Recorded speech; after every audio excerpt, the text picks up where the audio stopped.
Hello, this is a brand new AP Physics and Mechanics FRQ set. This is set 7, question 1.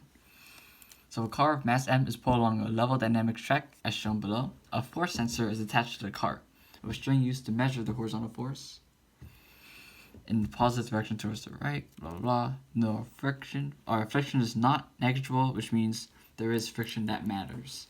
So part A, draw the force body diagram. Okay, so friction is not negligible, that means there is friction, so there is F of K moving this way, since the cart will be moving that way. There is F of G at the cart, which means there's also F of N, and the person is pulling the car through the string, so there is a tension right here.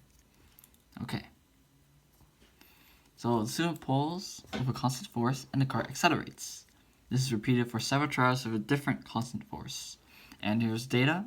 Part B says, on a grid below, plot data points for the acceleration and the function of the force.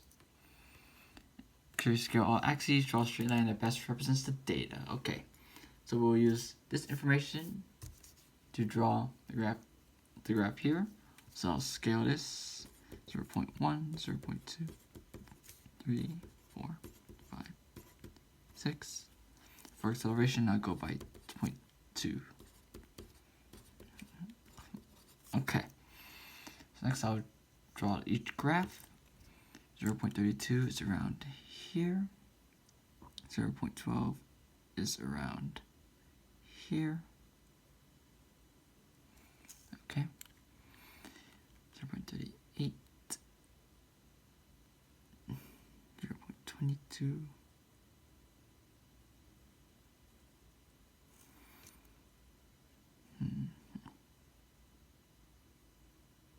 Okay, 0.44, 0.33,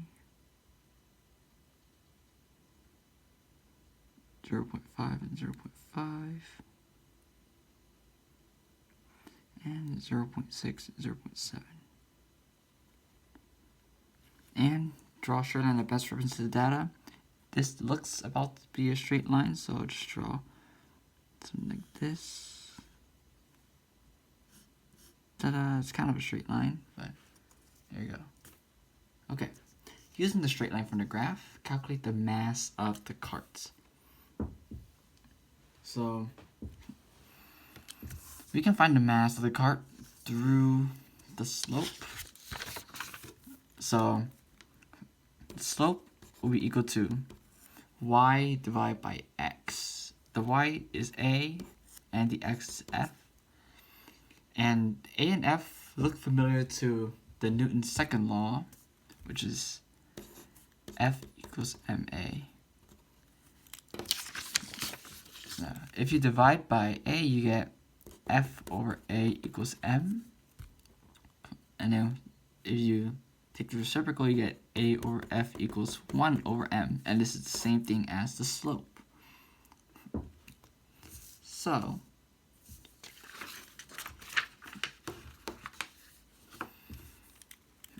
to find the slope, we'll just use y2 minus y1 over x2 minus x1. And we'll use 2 points in the y, which is a, and then 2 x's from this top row force.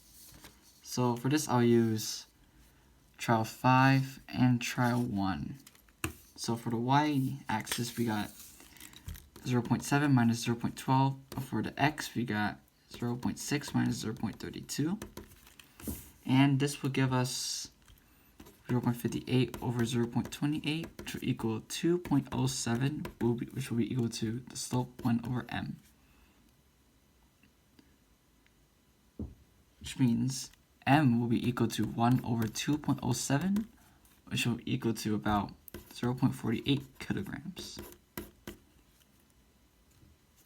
Okay, that is part B and number 1 of part B. Number 2, it asks, using the straight line from the graph, find the magnitude of the force of friction. Okay, what we can do here is set up Newton's second law, F equals ma. According to part A, our force Y diagram, there are two forces acting in the x direction, T and FK. Where's MA? So for this, I'll use trial 5. So the force sensor reading, which will be our T, is 0.6 minus FK equals, our mass is, as we found out here, 0.48.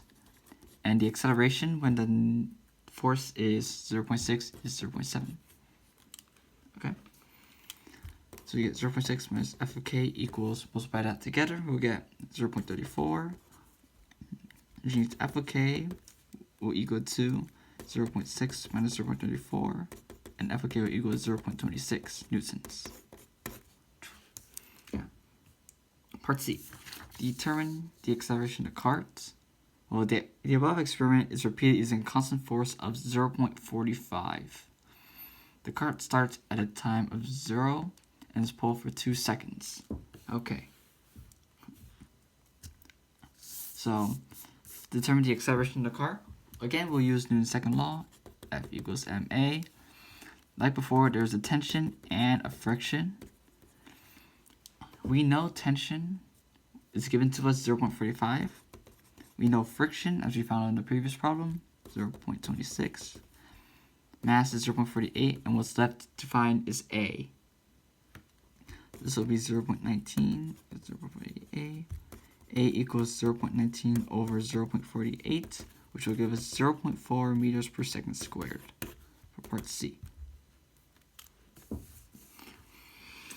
So part D, the string breaks at 2 seconds. Calculate the time it takes for the cart to stop after the spring breaks.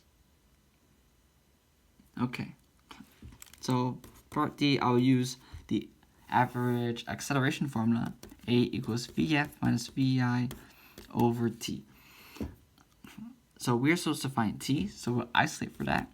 T equals VF minus VI over A. Okay?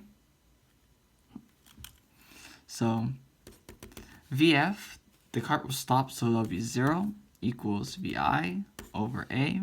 We don't know VI yet. We'll find out later. A is 0.4. It'll actually be negative 0.04 because it's decelerating due to friction.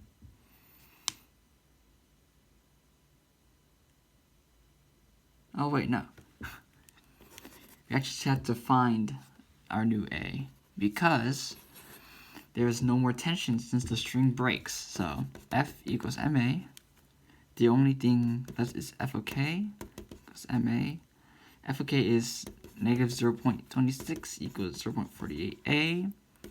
Divide that and we get A equals negative 0.54. So that would be our A. And for VI, right? It'll be the speed at 2 seconds, basically right before it breaks. So we know that when the string is being pulled for 2 seconds, there is a constant force, and therefore there is the constant A of 0.4, which means velocity is increasing at a constant rate of 0.4 meters per second per second. So after 2 seconds, it will gain 0.4 times 2 seconds is 0.8 meters per second. That would be our speed at 2 seconds. So we'll go back to this equation over here. T equals 0. 0 minus 0.8 over 0.54, negative 0.54. And we end up getting T equals 1.48 seconds. Okay. And now, part E. The experiment and analysis in parts A and B will be repeated with a cart that has the same mass but a greater force of friction. So will the slope of your new line be greater than, less than, or equal to the slope of your line in part B?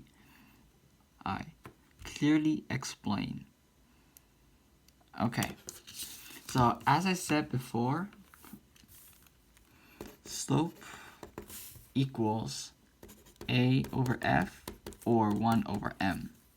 So slope is dependent on the mass. And in this situation, it says the cart that has the same mass. So if mass is the same, slope is the same, because mass is the only thing that changes the slope. So slope is the same. That is all the parts. I'll see you in question 2.